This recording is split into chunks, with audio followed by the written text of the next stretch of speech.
우리 하나님은 끝까지 도우시는 하나님이세요. 어떻게 할지 못하는 아브라함.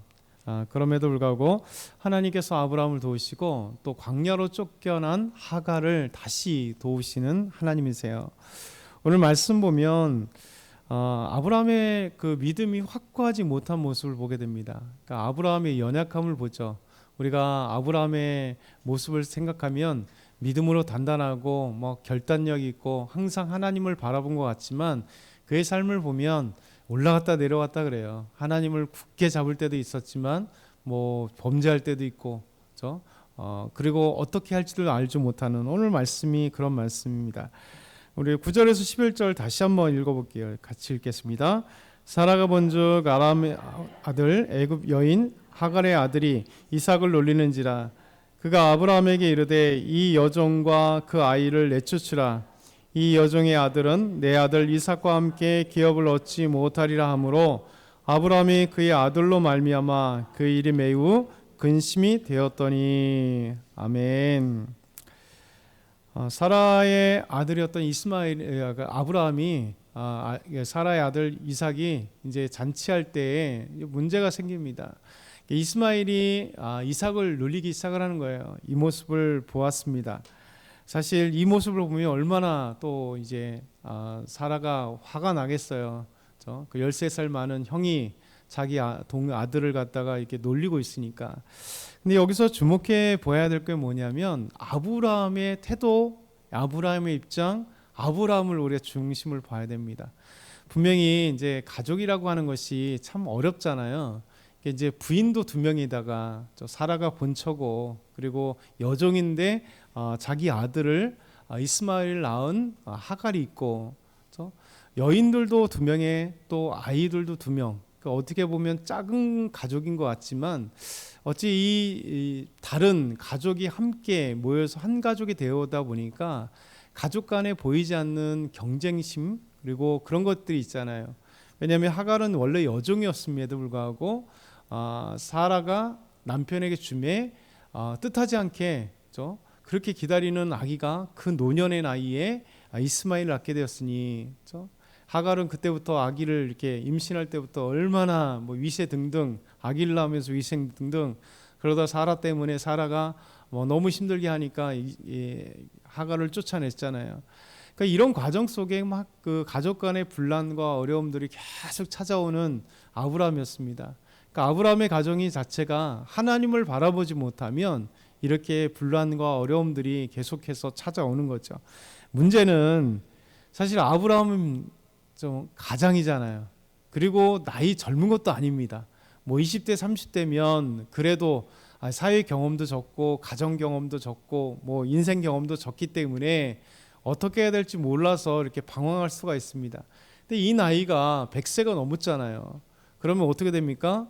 인생이란 살 만큼 살아봤고 그리고 한 가장의 그 집의 가장이고 또 믿음의 조상이 될 만큼 하나님 부르셔서 하나님을 체험하고 실수해도 하나님 다시 그에게 갈 길을 알려주고 복을 주시고 그 잘못을 알게 하시고 이런 숱한 과정을 그가 경험했습니다. 그럼에도 불구하고 하갈의 아들이 이삭을 놀리는 이 모습을 보면서 사라가 아브라함이 와서 얘기합니다. 당신의 여종의 아들을 내쫓으라, 어쩌라.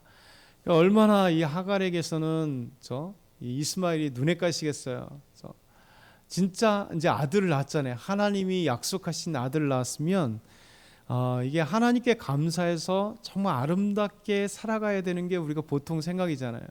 근데 사실은 현실은 그렇지 않죠. 감사는 금방이고 현실이 계속해서 있는 거죠.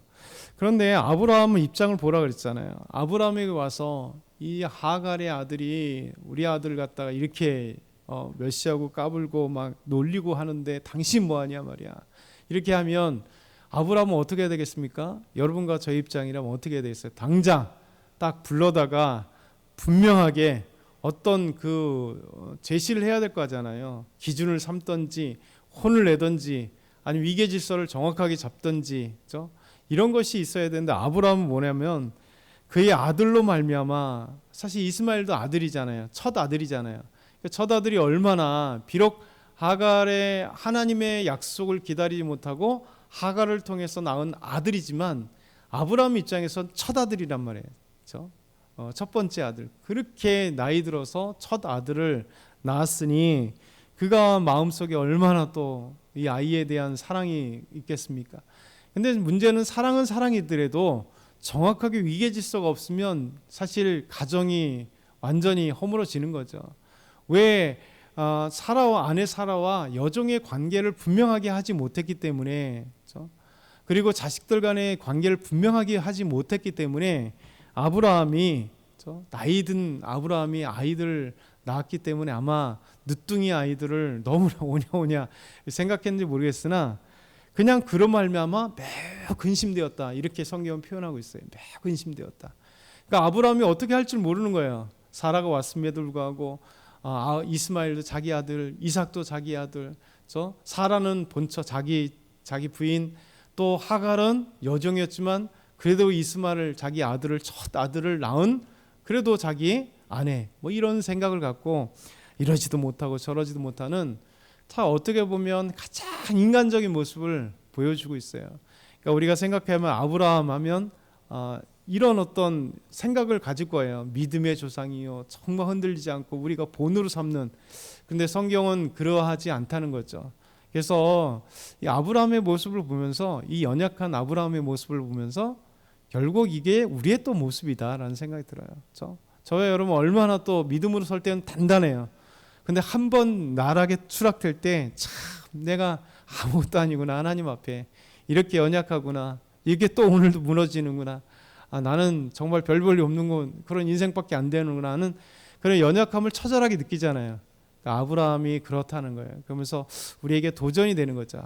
이렇구나, 아브라함의 인생이 우리가 별발 나르지 않구나. 그러면서 우리의 가정을 내가 가장으로서, 또 엄마로서, 또 할머니로서, 또 부모로서 뭐 어떻게 세워가야 될 것인가 라는 것도 한번 생각해 보죠. 근데 오늘 두 번째는, 아브라함은 해결 못하고 있는데 하나님을 해결하세요. 결단을 못하고 있는데 결단하게 하시죠. 12절과 13절 한번 같이 읽겠습니다. 하나님이 아브라함에게 이르시되 내 아이나 내 여종의 말미암아 근심하지 말고 사라가 내게 이른 말을 다 들으라. 이삭에게서 나는 자라야 내 씨라 부를 것임이니라. 그러나 여종의 아들도 내 씨니 내가 그로 한 민족을 이루게 하리라 하신지라. 아멘. 하나님이 아브라함에게 지금 근심하고 있잖아요. 매우 근심하고 있는 아브라함에게, 그렇죠? 내 여종으로 말미암아 근심하지 말라는 거예요. 사라의 말을 들으라는 거예요. 그렇죠? 이게 하나님의 해결이에요. 사실 아브라함이 먼저 해결했어야 되잖아요. 아들들을 불러놓고 해결했고, 사라의 이야기를 들으면서 당신은 이렇게 해야 되지 않냐, 하갈을 불러서 이렇게 얘기하지 않냐라고 해야 되는데 근심하고 해결하지 못하니까 참 신기하게도 하나님이 이 가정사의 문제를 해결해 주십니다. 그래서 하나님이 아브라함에게 이야기하십니다. 근심하지 말라. 지금 근심에 막 쌓여서 있는 아브라함에게 가장 근원적인 이 문제 해결점을 하나님이 근심하지 말라. 그리고 내 아들, 내 씨로 말미암아, 하갈로 말미암아 낳은 아들, 그가 바로 너의 씨라 부를 것이 아니냐. 그런데 사라의 말을 들으라는 거죠. 사라는 지금 쫓아내라는 거잖아요. 근데 쫓아낼 수 없는 아브라함인데 하나님은 내 안에 사라의 말을 듣고 그냥 쫓아내라. 그런데 문제는 그것을 끝나는 게 아니라 하나님이 이 하갈의 아들 이스마엘에게 약속한 것을 하나님 반드시 이루세요. 분명히 가정사를 지금 정리해 주는데 이 아이에게도 한 민족이 이룰 거다는 거죠. 한 민족이. 얼마나. 왜냐하면 아브라함은 사실 쫓아내면 어디로 가겠어요. 저 사랑하는 아들이, 그래 아브라함 엄청 부자인데 쫓아낼 때 이 아이가 걱정되잖아요. 사랑하는 자기 첫아들인데. 그런데 하나님 말씀하시기를 쫓아내도 괜찮아, 한 민족을 이루게 할게 라고 하나님 재차 약속하십니다. 이미 하나님은 두 번이나 약속을 하세요. 처음 쫓겨날 때 하나님께서 16장 10절 보면 여호와의 사자가 또 그에게 이르되 내가 내 씨를 크게 번성하여 그 수가 많아 셀 수 없게 하리라. 하갈에게 말씀하시거든요. 그리고 17장 20절에도 이스마엘에 대하여 내가 내 말을 들었나니 내가 그에게 복을 주어 그를 매우 크게 생육하고 번성해 할지라. 그가 12두령을 낳으리니 내가 그를 큰 나라가 되게 하려니와. 이렇게 하나님 두 번씩이나 사실은 약속하셨거든요. 그 약속이 헛되지 않도록 하나님 반드시 끝까지 도우시고 인도하신다는 거죠. 그러면서 쫓아내라 해결점을 하시면서 이에게 한 민족을 이룰 거니 아브라함 너는 두려워하지 말아라, 걱정하지 마라, 이렇게 말씀하십니다. 그러면 마지막으로 하나님은 이제 또 하갈에게 초점을 맞추세요. 하갈은 신기하게도 참 애굽 여인이잖아요. 그리고 종이었잖아요. 그 인생도 참 박복하죠. 우리가 아마 드라마로 보면 하갈 입장으로 본다면 하갈만큼 드라마틱한 인생은 없었을 거예요.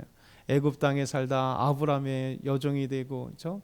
그래서 하갈을 자기 여주인을 잘 섬기다가 뜻하지 않게 갑자기 불려가지고 아브라함에게, 마치 우리나라 조선시대 후궁이었다가, 후궁이 이렇게 있다가 갑자기 왕의 은택을 입고 후궁이 되고 그런 것처럼 갑자기 그 인생들이 참 드라마틱한 인생이 되고 아브라함에게 들여보내지고 아브라함이 그렇게 애타는 아들도 낳게 되고, 그런데 이제 위세등등하다가 후궁이 갑자기 정실부인에게 깜뿔다가 꼭 쫓겨나잖아요. 그렇죠? 그런 거하고 똑같이 쫓겨나고, 근데 그 하나님이 찾아오시고 다시 들어와서 좀 지나가다 보니까 아들 때문에 또 쫓겨나게 되는데, 하나님은 이 하갈에게서 계속 하나님은 버리지 않으시고 하갈을 쫓아오세요. 이게 하나님의 은혜입니다. 오늘 말씀 보면 광야로 쫓겨난 하갈에게도 다시 찾아오세요. 그리고 크신 은혜를 허락하십니다. 우리 17절부터 19절 다시 한번 읽어보겠습니다. 하나님이 그 어린 아이의 소리를 들으셨으므로 하나님의 사자가 하늘에서부터 하갈을 불러 이르시되 하갈아 무슨 일이냐, 두려워하지 말라. 하나님이 저기 있는 아이의 소리를 들으셨나니 일어나 아이를 익혀 내 손으로 붙들라. 그가 큰 민족을 이루게 하리라 하시니라. 하나님이 하갈의 눈을 밝히셨으므로 샘물을 보고 가서 가죽 부대에 물을 채우다가 그 아이에게 마시게 하였더라. 아멘.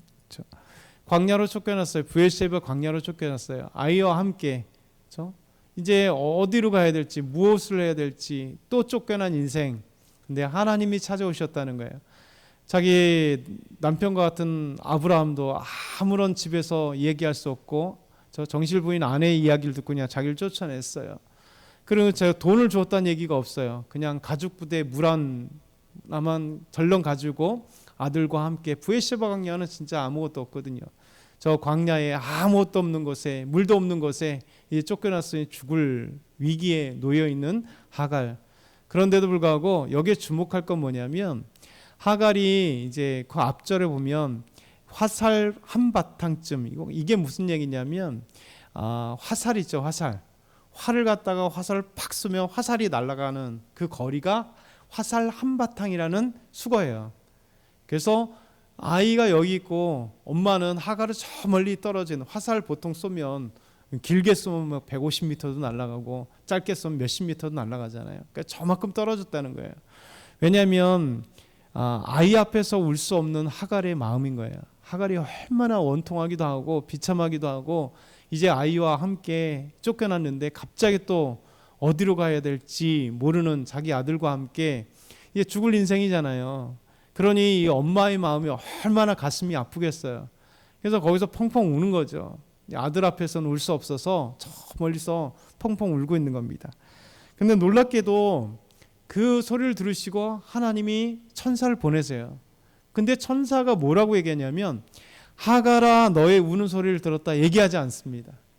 너의 통곡의 소리를, 너의 기도 소리를 들었다 얘기하지 않습니다. 놀랍게도 이 말씀 보면 아이의 소리를 들었다 이렇게 해요. 아이의 소리를. 이게 참 은혜잖아요. 하나님이 아이의 소리를 들었던 거예요. 이미 이 아이가 장성한 거죠. 왜냐하면 이삭이 태어날 때가 13살이었으니 얘 더 큰 거 아니에요. 더 컸습니다. 그러니까 이 아이가 젖될 쯤 되니까, 아이가 젖될 쯤이면 빨라야 뭐 한 돌이나 길면 보통 세 돌 정도 되잖아요. 옛날에는 얼마나 더 젖을 오래 먹였겠어요. 그러면 18살, 17살 이 정도 나이인 거예요. 그럼 그 당시에는 완전 성인이죠. 이 아이도 다 아는 거예요. 우리의 삶이 어떤 건지 다 아는 거예요. 그래서 이 이스마엘이 어머니가 저 멀리서 무엇을 하고 있는지 다 알죠. 그게 눈물을 흘리는 거죠. 근데 하나님은 이스마엘의 소리를 들었다는 거예요. 이스마엘의 소리, 아이의 소리를 들었다. 이게 하나님의 놀라운 은혜, 놀라운 경험인 거죠. 그러면서 하나님께서 그 아이의 소리를 들으셨다. 더 놀라운 건 뭐냐면 그 아이의 손을 붙들라는 거예요. 큰 민족을 이루게 하겠다. 한 민족을 이루게 하겠다. 하나님이 약속을 하세요. 다시 한번 또 말씀하시. 큰 민족을 이루게 하겠다. 그리고 더 놀라운 것은 이제 그 하갈의 눈을 밝히는 거죠. 이게 중요한 거예요. 밝혀주시고. 그 전에도 술길을 갈 때 눈을 밝혀주셔서 샘을 발견했어요. 부엘 라엘로이라고 그래서 하나님이 나를 감찰하시는 하나님이다라고 말씀하셨는데, 오늘도 하나님께서 가죽 부대 하나밖에 없었던 물을 하나님이 그의 눈을 밝히심으로써 샘을 보게 하시고 그 가죽 부대에 물 다 떨어졌던 그 물에 다시 물을 채우게 하시는 하나님. 그래서 오늘도 이 말씀을 보면 우리가 위로받고 힘을 얻어요. 갈팡질팡하는 결정 못하는 아브라함. 그럼에도 불구하고 하나님께서 그 길을 분명한 확실한 해결점을 주시면서, 그러면서 하나님께서 그 가정을 평안케 하실 뿐만 아니라 쫓겨났어도 하갈에게도 끊임없이 하나님 약속하시고 도우시고 그 아들과 함께 하시는 그 하나님의 놀라운 은혜. 그래서 우리에게도 동일하게 하나님께서 위대한 신사랑들을 나타내시는 거죠. 그래서 오늘도 우리가 하나님의 놀라운 은혜들을, 어제 김선전 자매님 말씀하신 것처럼 우리는 때로는 그냥 터널을 지나고 있을지라도 터널은 반드시 굴이 아니기 때문에 밝은 빛이 있어요. 그리고 가장 단거리로 간다 얘기하잖아요. 그러니까 얼마나 멋진 얘기입니까? 이게 우리의 인생을 경험할 때 하나님을 경험하는 것들이잖아요. 그래서 오늘도 저와 여러분이 이 말씀을 알아서 하나님께 묵상하며 하나님이 도우시는 놀라운 하루가 되었으면 좋겠습니다. 하나님과 함께 하시길 소망합니다.